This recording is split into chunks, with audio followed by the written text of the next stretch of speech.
অস্ট্রেলিয়াকে পরপর 2 ওয়ানডেতে হারিয়ে প্রথমবারের মতো সিরিজ জিতে ইতিহাস গড়েছে বাংলাদেশ। অজিদের এমন নাকানি চোবানি খাওয়ানোর পর প্রশংসায় ভাসছে টাইগাররা।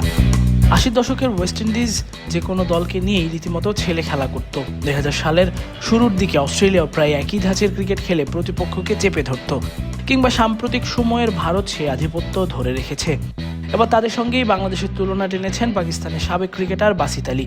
বাংলাদেশের বিপক্ষে চলমান ওয়ানডে সিরিজে অস্ট্রেলিয়া তাদের মূল দলের কয়েকজন তারকাকে বিশ্রাম দিয়ে তুলনামূলক তরুণ ও দ্বিতীয় সারির একটি স্কোয়াড পাঠিয়েছে। যদিও দলটিতে আছেন Alex Carey, Josh English, Marnus Labuschagne এবং ক্যামেরন গ্রিনের মতো আন্তর্জাতিক মানের তারকা।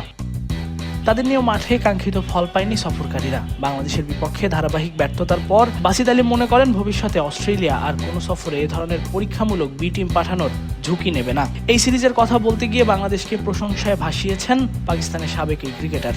নিজের ইউটিউব চ্যানেলে বাসিত বলেন, 80-র দশকে যেভাবে ওয়েস্ট ইন্ডিজ খেলতো কিংবা 2000 সাল পর্যন্ত যেভাবে অস্ট্রেলিয়া ক্রিকেট খেলছে আর আজকাল যেভাবে ইন্ডিয়া খেলছে, যে কাউকে দাঁড়াতে দেয় না, বাংলাদেশ আজকাল ঠিক সেই ধাঁচের ক্রিকেট খেলছে। আমার মনে হয় আজকের পর অস্ট্রেলিয়া অন্য কোনো দেশে নিজেদের বি টিম বা এমন তরুণদের পাঠানোর ভুল আর করবে না।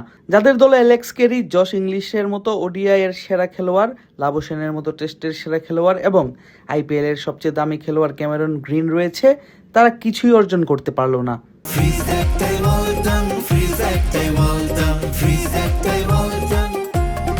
বাসিত আলী মনে করেন বাংলাদেশ সম্পূর্ণ ভিন্ন একটি দলে পরিণত হয়েছে। অস্ট্রেলিয়ার মতো দলকে নিজেদের মাটিতে হারানো নিশ্চিতভাবেই বড় অর্জন বলে মানছেন তিনি। তবে ঘরের মাঠে সবুজ উইকেট বানিয়ে বাংলাদেশ সাহসিকতার পরিচয় দিয়েছে বলেও দাবি সাবেক এই ক্রিকেটারের। বাংলাদেশ যেভাবে টি-20 ওডিআই সিরিজ এবং টেস্ট ম্যাচে প্রতিপক্ষকে ধোলাই করছে, তাতে তারা এখন সম্পূর্ণ ভিন্ন এক দলে পরিণত হয়েছে। আর অস্ট্রেলিয়ার এই দলকে তাদের নিজেদের কন্ডিশনে হারানো অনেক বড় ব্যাপার। আমি স্পিন ট্র্যাকের কথা বলছি না, স্পিন ট্র্যাকে হয়তো নেপালও হারিয়ে দিবে। আজ ঘাসের পিচ বানিয়ে অস্ট্রেলিয়া টস জিতে ভুল সিদ্ধান্ত নিয়েছে। তাসফিক পলক, ক্রিক ফ্রেঞ্জি।